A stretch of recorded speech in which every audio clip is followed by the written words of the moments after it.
Rita Kakati-Shah, your host for the UMA Show. Welcome to your one-stop journey of feeling empowered. We want you to be bold, be you, be UMA. We are a platform for change. We build confidence. We empower our members. We are your voice. I'm so excited to be joined today by Kavita Mehra, who is not only a dear friend of mine, but she's the executive director of Seki for South Asian Women, an organization dedicated to gender-based violence of South Asian diaspora.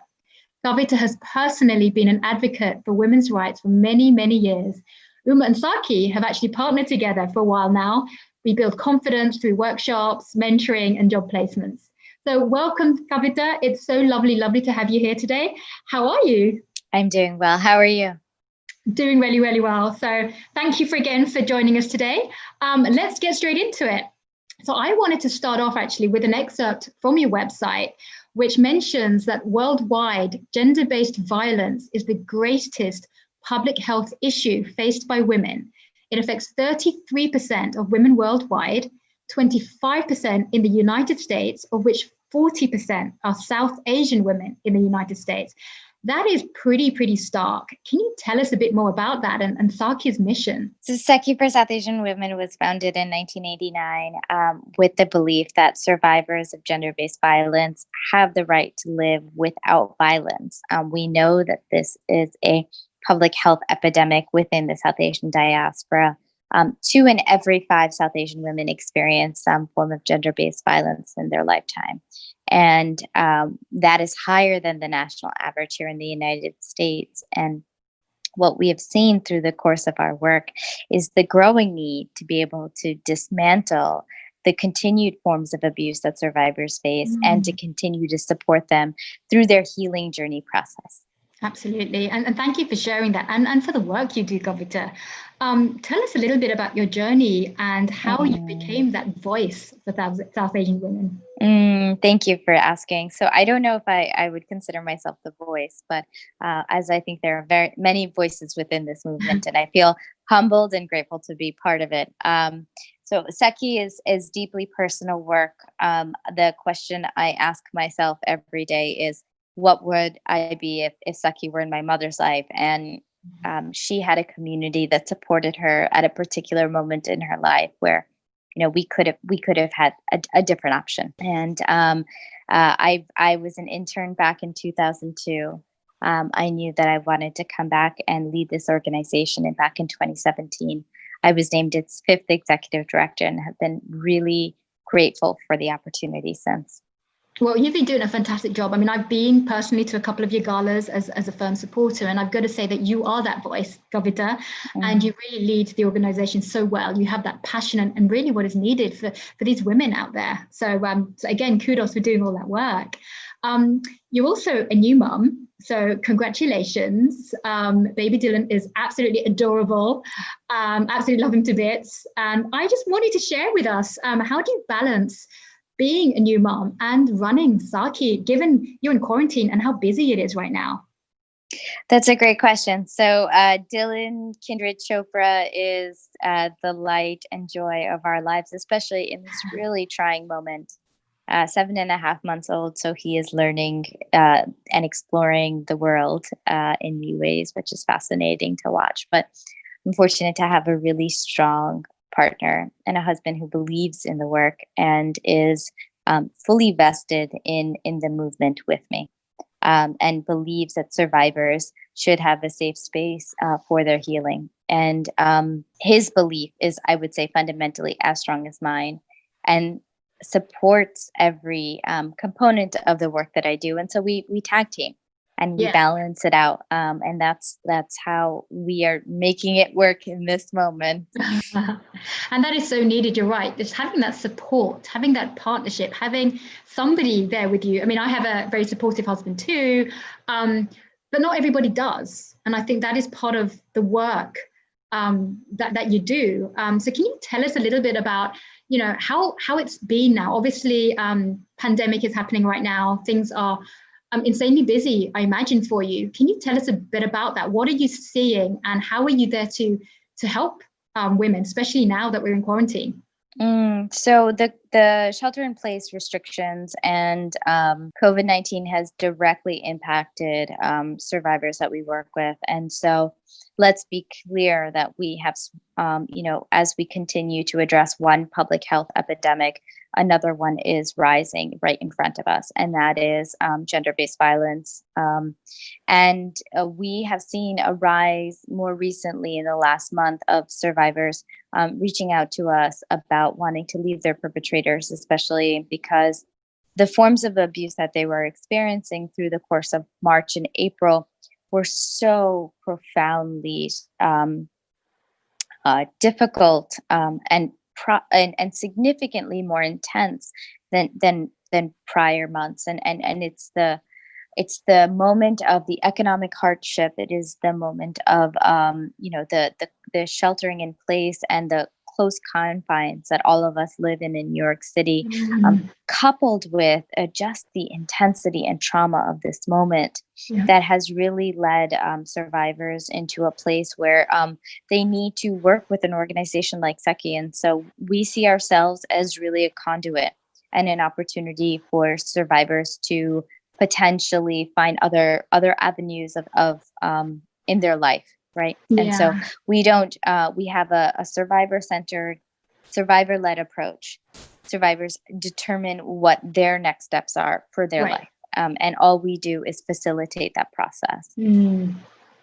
Excellent. Well, that is incredible, and thank you for sharing that.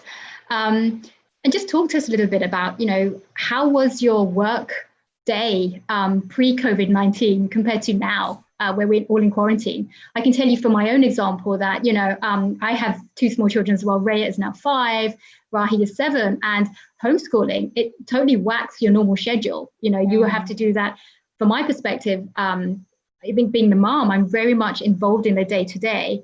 And obviously I then dedicated time to, helping my husband later on, and we talk about family things and spend time together. And I find that when everyone goes to bed, that's when I get my laptop out, I switch it on, and that's when I concentrate on my strategic work for UMA, my diversity and inclusion work. Yes, I can take calls during the day. Yes, I can run webinars, but it's really in the evenings. What that does, it stretches out my day. I'm pretty much exhausted by the end of it. And I think, especially as women, we are a lot. We are managing so much. But then, next morning, back to being refreshed again, smiley face, and let's do it all again. So how are you managing that? How has your day changed from pre to post COVID? Yeah, that's a great question. So pre-COVID, I was working until the end, until I gave birth, basically, that the day I gave birth. And so, and for me, that was really important, especially because of the intensity of my work. And so, and I did take 4 months of parental leave, but worked through part of it. So I'll be taking part of the summer to spend with Dylan. Post COVID, really, and I only had 5 days in the office before we went remote. I'm fortunate that my husband did take paid family leave, so part of it was covered by paid family leave, and now we've just been tag teaming, and so he has demands and I have demands. But for me, I've also just come to a different place where I've thought about priorities. I've thought about what's important. I've thought about what. The big questions that I ask myself is, one, how is this going to impact survivors, this decision-making process? And then for my own life and my family's life, how is this going to directly impact our lives? And so if the outcome is negligible, then ultimately, I don't need to pursue a particular process that I would have potentially done before. That also being said, that I'm okay with things just not being okay right now. I'm okay with actually not having a smile on my face and saying I'm having a really rough time. I think that vulnerability with my team, especially, and being able to say, right now I'm struggling. And as much as I'm trying to be strong, there are some tough moments. And it's not been easy, but I also appreciate this really special time I have with my family. So it's every day there's a good day and a bad day. And so I take it for what it is. Yeah. And it's so rightly said, it's because you tell people that, I'm vulnerable, I'm a human being. I'm exhausted today, or this is a lot. That's what gives you the strength. If more of us spoke up like that, I think that gives us the unified strength that we need, and the community and that support. And it is having a role model like you, Kavita, that people can see that and embrace that to change their lives. So I completely agree with you there. Absolutely. When we talk about, obviously, gender-based domestic violence, we generally think about, physical abuse. And obviously a lot of these women have very sadly had these traumatic experiences of a lot of physical abuse, but it's not just physical, is it? It could be verbal abuse. Can you tell us a little bit about that? And are you seeing a lot more cases of verbal abuse? The point I'm trying to get at, there were maybe a lot of viewers that are watching here today, and we all want to be a voice for them. We want to show them that there is an outlet, or there is somewhere they can turn to. So what should they be looking out for? What help can they get if they ever face an issue or have a friend that they might recognize as in need? That's a good question. So gender-based violence is really linked to power and control, and it's exerting forms of power and controlling another person, right? And displacing power onto a person. So that can manifest in any relationship. Mm-hmm. That can manifest in intimate partner relationships. That can manifest with one's in-laws.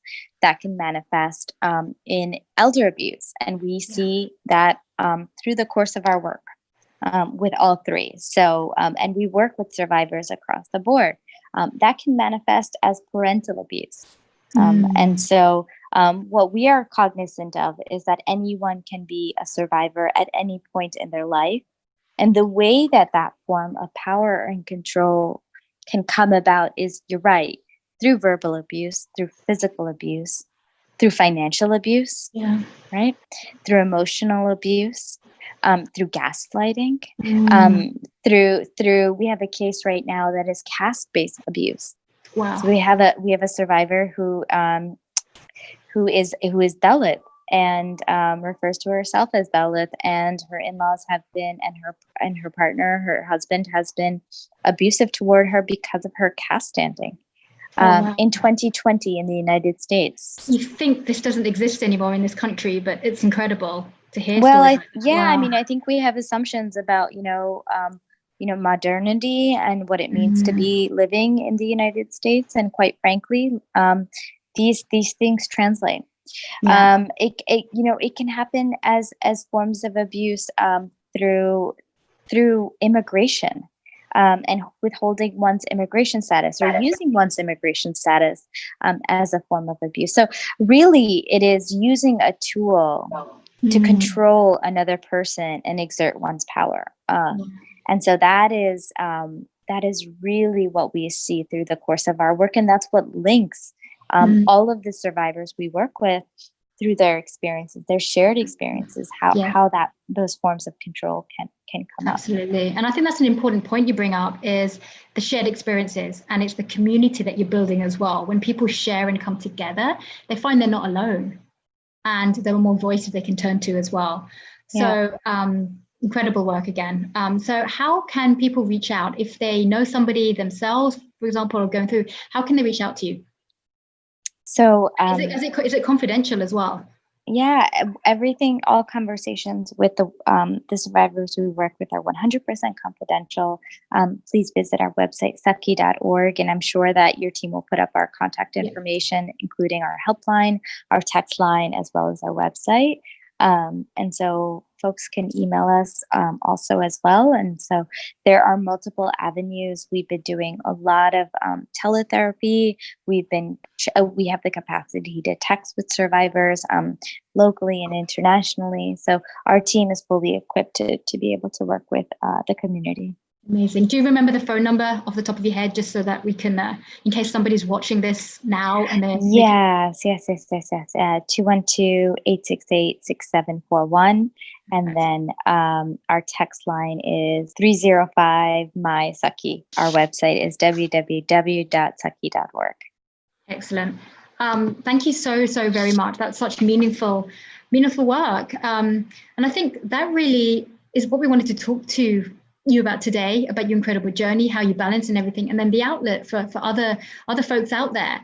So I hope you enjoyed this conversation as much as I Thank did. you, Kavita, Rita. thank you so much. It was great chatting with you. Yes, I guess that's all we really have time for today. So again, a big thank you to you, our guest, Kavita Mehra, and to you, our viewers, for watching. So thank you again for joining us in this empowerment journey. We want you to all embrace that inner goddess of go-getting inside all of you. Be bold, be you, be Uma. Thanks, Rita. Thanks Bye. so much.